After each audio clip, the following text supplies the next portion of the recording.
Kua whakawhiwhia tētahi uri o Ngāti Whātua ki tētahi o ngā tohu o te tau hou. Ko Margaret Kāwharu tērā kua rua nei e hāpai ana, e kawe ana hoki i ngā take tiriti a tōna iwi.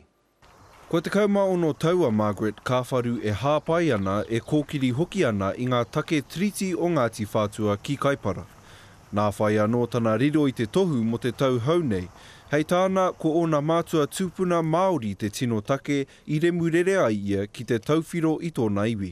The more I learnt through the research, the more I could hear those that had gone before me, particularly in my own family. They had been talking and trying to be heard for generations, not only my family, but whānau all through Kaipara. So it was really a question of just following the footsteps. Nā ana mahi nui kua eke atu I te ono te kau miriona tāra te wāriu o ngā kreme o tōna iwi.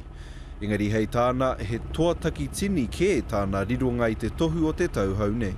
Huge surprise, but a little bit lonesome for me because I can think of a whole lot of people who could equally share in this achievement. You don't run a treaty settlement on your own.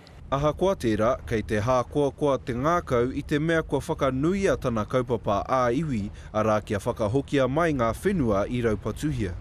But if it shines a little bit of light on this part of Ngāti Whātua, which is rural, a little bit in the backwater of Auckland, then I'm happy to receive it. Hei tāna, aha kua tana riro I te tohu nei, me tana whakatutuki I ngā kreme o tana iwi, ka kaha tonu tana whakatutuki I ngā moemoe a o ona tūpuna.